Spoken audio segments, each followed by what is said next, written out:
Okay, so this is another example of the silver and yeast cells experiment. So here we have an anthropomorphic carrot in the very first slide, and then up there is an ant, and then what seems to be a housefly and a worm. And then on right here is a heart rate monitor, which stands at 85 beats per minute. In the next slide, we have the ant and the worm and the flies laying eggs inside the carrot, and the heart rate monitor is spiked up to 125. The third slide shows the very beginnings of the eggs hatching, and the heart rate has gone up to 260, and the carrots, like you can see the worms and the ants and all growing. The fourth and fifth slides are a continuation of that, with the heart rate being down at 35 as the carrot's slowly dying. And then finally we have all of the bugs fully developed, and the heart rate's at 0 because the carrot is now dead.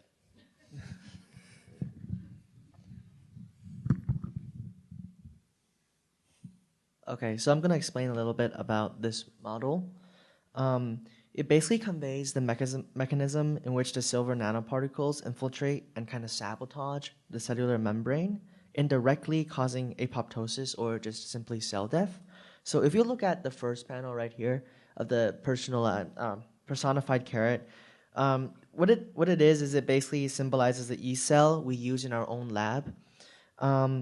And there's a heart rate monitor, like Sohan said, attached to the body of the carrot. And what it does is it administers the health of the root vegetable, which is analogous to how we monitor the health of the E cell by evaluating its CO2 production, like I think other groups have mentioned before, by like the tube with the, like how far up the water went.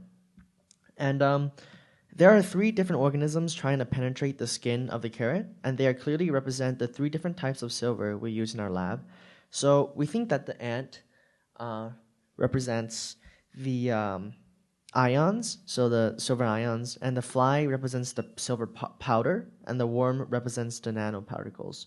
And as we move on to the next panel right here and down, we were shown that the insects enter the carrot through different means. And in the lab, we were shown that the silver doesn't directly harm the cells, but instead acts as a catalyst. And here the insects also don't directly deal damage to the carrots, but it's more of them like laying eggs. And it's also important to note that the insects deal different amounts of damage, with the nanoparticle worms doing the most damage. So you can see like the bones, quote unquote, of the carrot is being exposed here, obviously the most dangerous. And then the powder fly does a little tiny bit of damage. And finally, as the carrot's constitution is slowly weakened, the animals just leave and the vegetable dies, just like the E cells. So this is a really nice and simple drawing. We were able to get the message like almost right away. There are some recommendations that we have. So we wanted to say like, since the fly represents the silver powder, usually the silver powder, the crystals of the silver powder is unable to enter the cell.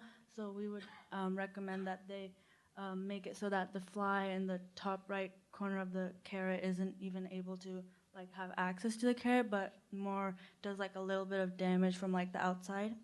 And then we also would recommend that they emphasize the methods of entry that the different types of silver have.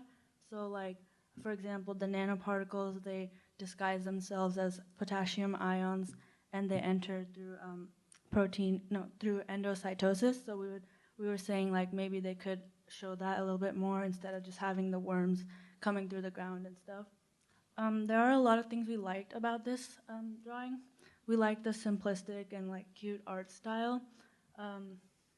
We appreciated how the silver are like laying eggs instead of like actually damaging the carrot, like how silver creates oxygen radicals instead of actually harming the cell. The reactive oxygen species are the ones that break up the membrane and do the damage.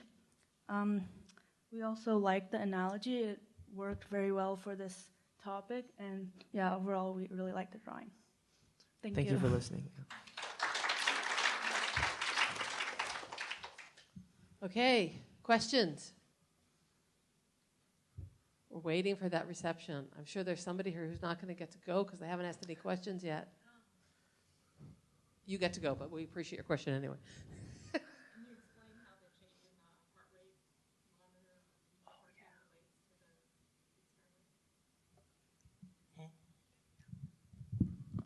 Yeah, so in the experiment, we had 5 different trials, each using the different type of silver that we could have used, so silver powder, silver ions, and then nanoparticles.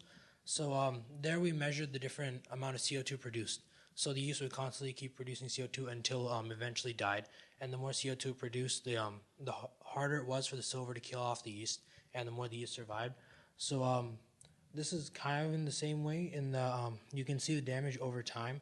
It's not really, you can't really see how the different bugs like the worms, the ants, and the flies have their own effect on the heart rate, but it does show that how the carrot is dying over time through this process. Okay, so my question is, similar to the last one, what concept is not captured in this cartoon that was sort of fundamental to the lab? Well, I think the size difference, which is astronomical between like either the powder to the nanoparticle to the ion, is not clearly demonstrated in this analogy. So what would be one way one could potentially fix that easily by changing some aspect of this? Well, maybe if the like the worms were a lot smaller, or they were like just bacteria or virus that's infiltrating the carrot instead of maybe like a big worm. So, although the ant to the worm size scale is not so bad. So what might be another way? So we compared the flies to the silver powder that we use that doesn't enter the cell at all and has a low effect. So that fly could have been something else, like a larger bird maybe, or a much larger creature. Yeah. I think if the fly was a great big creature, then the size scale would be much more captured. Because the nanoparticles are only maybe made of 10,000 atoms. So they're bigger than, I'm sure there's ants and worms that differ in size by about a volume fraction of 10,000. But the fly is not the astronomically larger things of the silver powders. maybe we can have a bear or something. Yeah. Big bird. Actually, a big bird would be great. Yeah. Okay. Okay. Anybody else? One more question. Rita, you want to end with one more question? Well, maybe this is thinking a little bit too much into it, but if you were to go with something like a bird or a bear, I feel like that would lose one aspect of this drawing that is really good, that I appreciate, especially compared to a lot of the other drawings that we tended to see. What do you think that is referring to?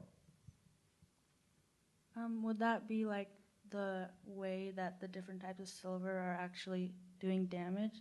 Because like a bird wouldn't be able to lay eggs the same way an insect would. Yeah, so the one nice thing about this is that they're all damaging the carrot the same way in the end, whereas a big creature may not be able to do that kind of damage to the carrot. Yeah, because in the end, they're all delivering silver ions. It's just how well they can get into the cell to deliver those silver ions. And the silver ions themselves don't get in as well as the nanoparticles. Just one correction. The nanoparticles are about the same size as probably just like a lump of food. You said that you were describing endocytosis, and I don't remember what you said, but what they're mimicking as is like a lump of carbohydrate or sugar or something that the cell would actually want to eat. Okay, so can the author please stand up?